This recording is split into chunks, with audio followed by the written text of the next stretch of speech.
नमस्कार मैत्रिणींनो, आपणा सर्वांना कोजागिरी पौर्णिमेच्या हार्दिक शुभेच्छा।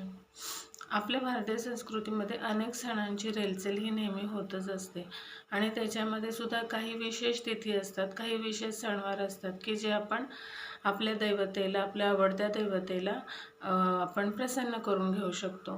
ज्याच्यामध्ये अमावस्या असते, पौर्णिमा असते, अनेक एकादशी विशिष्ट असतात, कार्तिकी एकादशी, आपली आषाढी एकादशी, अशा गुरुदत्त जयंती असते। अशा अनेक तिथी असतात की ज्या दिवशी आपल्या आवडत्या देवतेचं तत्व हे त्या दिवशी जागृत असतं।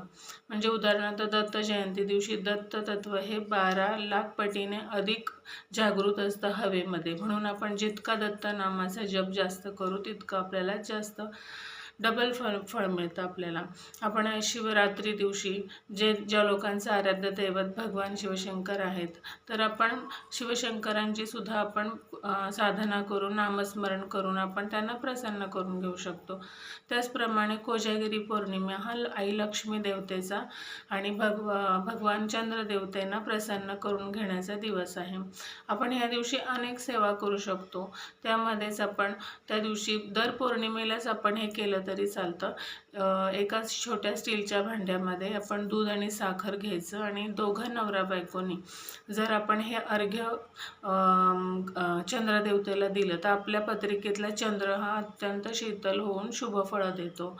त्याचप्रमाणे आपण कोजागिरी पौर्णिमे दिवशी श्री सूक्ताने आपण अभिषेक करू शकतो श्रीयंत्रावर, महालक्ष्मीच्या मूर्तीवर, किंवा आपण काही नाही जमलं तरी 108 ओम श्रीम महालक्ष्मी नमः हा 108 वेळा जप करू शकतो, किंवा ओम श्रीम नमः हा सुद्धा मंत्र आपण 1000 वेळा करू शकतो। अशा पद्धतीने आपण आई महालक्ष्मीला प्रसन्न करून घेऊ शकतो। नमस्कार।